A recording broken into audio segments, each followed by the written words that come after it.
Kembali di fakta terkini, Ya Good People anjing pelacak dikerahkan dalam pencarian korban banjir lahar dingin dan bandang di Sumatera Barat. Sejauh ini 15 dilaporkan masih hilang akibat bencana yang terjadi. 15 orang warga masih dinyatakan hilang akibat terjangan banjir lahar dingin yang disertai banjir bandang di 2 kabupaten Sumatera Barat. Tim SAR gabungan masih terus melakukan upaya pencarian para korban di Kabupaten Tanah Datar dan Kabupaten Agam yang tersebar di beberapa titik.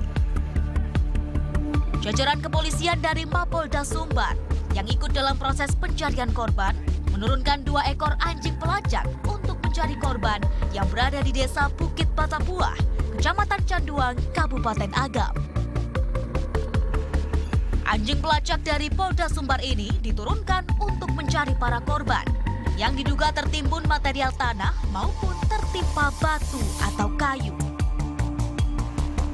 Jajaran Polda Sumbar juga menurunkan 2 ekor anjing pelacak lainnya di Desa Parambahan serta Desa Limakau, Kabupaten Tanah Datar untuk mencari korban lainnya. Jadi kita diperintahkan sini untuk melakukan pencarian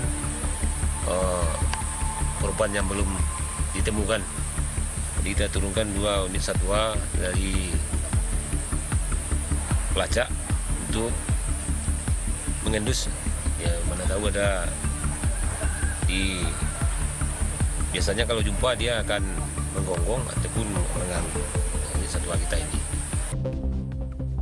Proses pencarian 15 korban hilang melibatkan tim SAR gabungan dari Basarnas, BPBD, TNI, serta Polri dibantu masyarakat. Proses pencarian para korban dilakukan dengan cara melakukan penyisiran di sepanjang lokasi terjangan banjir lahar dingin dan banjir bandang. Rio Maiputra melaporkan untuk NET. Dan untuk memantau situasi di Kabupaten Agam, kita akan terhubung dengan Rio Maiputra. Ya Rio, bagaimana fakta terkini dari sana? Ya, Ajeng, bisa saya laporkan saat ini saya tengah berada di posko utama SD 08 Kubang 2 Kota Panjang, Kabupaten Agam.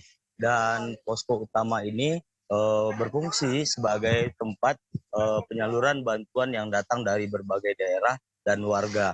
Dan selain itu posko utama ini juga berlaku untuk para warga yang tengah mengungsi di sejumlah kelas yang sudah disiapkan oleh tim SAR gabungan. Dan di sini untuk bantuan para korban banjir bandang sendiri terus mengalir hingga hari ini. Namun saat ini kondisi di lokasi di Desa Bukit Batabuah ini sendiri tengah terjadi hujan deras dan untuk proses pencarian korban lainnya terpaksa dihentikan sementara dulu. Dan saat ini Ajeng bisa kita sampaikan juga bahwasanya jumlah korban yang meninggal dunia terus bertambah. Yang tadi siang 1 korban kembali ditemukan di Desa Bukit Batabuah ini dan jumlah keseluruhan korban yang hingga sore ini berjumlah hampir 51 orang meninggal dunia. Dan untuk 3 jenazah sendiri saat ini masih terus diidentifikasi oleh tim DVI Mapolda Sumbar. Dan untuk jenazah lainnya sendiri, sebagian telah diambil oleh pihak keluarga dan sebagian masih berada di rumah sakit daerah Kabupaten Tanah Datar, di Rumah Sakit Ahmad Mukhtar Kota Bukit Tinggi. Dan untuk saat ini bisa kita sampaikan juga untuk jumlah korban yang masih terus dicari sendiri diperkirakan berjumlah hampir sebanyak 12 orang. Dan untuk para korban kemungkinan akan terus bertambah karena masih ada sejumlah keluarga yang datang di posko utama ini melaporkan bahwasanya pasca terjadinya terjangan banjir lahar dingin dan banjir bandang sendiri, pihak keluarganya belum kembali sampai detik ini ke rumah. Dan saat ini untuk proses pencarian terkendala akan cuaca buruk dan akan dilanjutkan untuk esok hari. Ya, Ajeng. Ya Rio, apa sebenarnya yang membuat lahar dingin ini begitu masif menerjang sehingga timbulkan korban jiwa yang begitu banyak? Apakah di wilayah hulu sudah tak ada resapan lagi, Rio? Ya, untuk pasca terjadinya erupsi Gunung Merapi beberapa waktu yang lalu dan beberapa daerah di Kabupaten Tanah Datar, Kabupaten Agam ini terus terjadi secara masif terjadinya banjir lahar dingin. Seperti dilihat, banjir lahar dingin ini membawa sejumlah material batu sangat besar, kayu, dan diperkirakan di puncak Merapi sana sudah tidak ada lagi resapan yang bisa untuk menyerap aliran air yang Ya,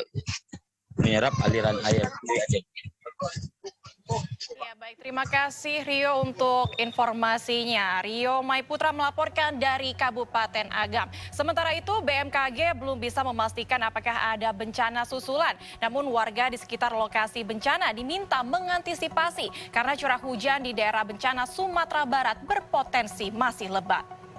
Tapi sampai dengan 3 hari ke depan, masyarakat perlu waspada terhadap potensi bencana hidrometeorologi karena curah hujan dengan intensitas sedang sampai dengan lebat masih akan berpotensi terjadi khususnya di daerah bencana di Sumatera bagian barat. Kita bicara mengenai kerusakan lingkungan itu sendiri terhadap dampak dari kepada bencana hidrometeorologi tentu saja ada kaitannya. Tapi kaitannya ini memang semakin lingkungan itu semakin rentan terhadap potensi atau risiko bencana yang diakibatkan oleh misalnya satu adalah kerusakan lingkungan lagi di mana dia tidak mampu lagi menyangga banyaknya curah hujan yang jatuh dari atmosfer ataupun karena posisi kemiringan atau posisi topografi sehingga menyebabkan material lebih mudah jatuh akibat dari hujan tadi, maka itu ada kaitannya jelas. Tapi untuk Sumatera Barat ini, kasus Sumatera Barat ini perlu dilakukan kajian yang lebih mendalam lagi.